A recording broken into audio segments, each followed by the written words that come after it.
A risk that sexual assault survivors must be prepared for in civil litigation is security for costs motions. Today, I'm going to talk about what these are and how to prepare and respond to them.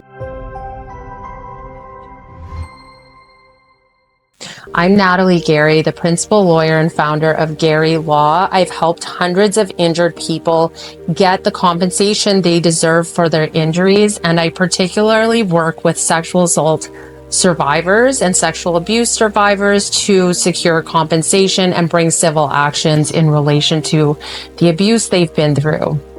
As the lawyer for plaintiffs in sexual assault and sexual abuse cases, one procedural risk that we must be prepared for is the possibility that a defendant will bring what's called a motion for security for costs. So this type of motion is brought under Rule 56 of the Rules of Civil Procedure in Ontario.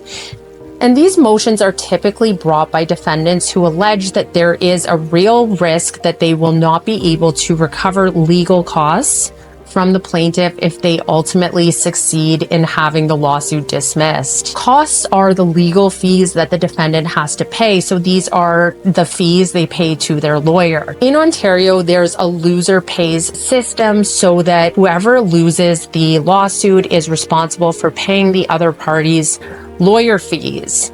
So with these motions, the defendant is saying that they believe that they'll be successful and they don't believe that the plaintiff will be able to pay them any of their legal costs. Defendants often rely on the plaintiff's residence outside of Ontario or the plaintiff's alleged lack of financial resources in the province as grounds for the motion. So usually if a plaintiff is outside of Ontario, so if the survivor's outside of Ontario, we can expect that this type of motion will be brought. If the motion is granted, the court will order the plaintiff or survivor to pay a certain amount into court, and this amount is meant to secure the defendant's potential legal costs. So until that amount is paid, the plaintiff is stopped from taking further steps in the proceeding. In some cases, the failure to pay the amount for security for costs can lead to a dismissal of the action for delay or for failure to comply. From a defense perspective, the motion serves a strategic purpose. It can be used to discourage plaintiffs because when these motions are brought, it really questions whether there is merit to the plaintiff's action, and the plaintiff sort of has to present evidence to that effect. So this can stop some plaintiffs from proceeding, and especially those with limited financial means. So it shifts the focus from the defendant's misconduct to the plaintiff's financial capacity. In cases involving vulnerable plaintiffs, and particularly survivors of sexual violence who may already face significant personal and emotional barriers, this tactic can feel like an intimidation strategy. It adds yet another obstacle to accessing justice. To resist the motion or to try to have it dismissed, the plaintiffs have two main avenues. So firstly, we can demonstrate that the survivor has sufficient assets in Ontario to cover any potential cost award. More commonly in our practice, though, the survivor can assert impecuniosity.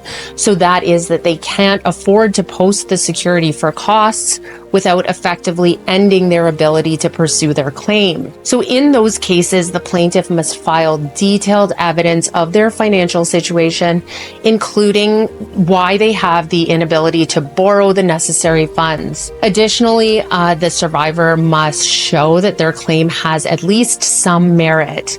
Though when the plaintiff is impecunious, that threshold is pretty low.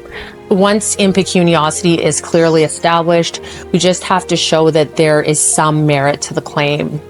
It's important to note that this type of motion also gives defendants early access to information about the plaintiff's financial circumstances and the theory of the claim. And this is information that we would not otherwise usually be providing so early in the proceeding.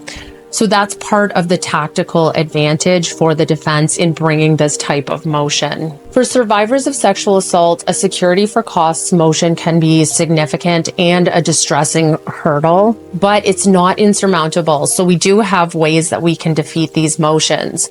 With proper preparation, strong evidentiary support, and a thoughtful legal response, we can protect your rights from being unfairly pushed out of the court system simply because you don't have the financial means to post that security for costs. So these motions are serious, but they can also backfire on defendants when the defendant seems to be using the motion to silence a legitimate claim.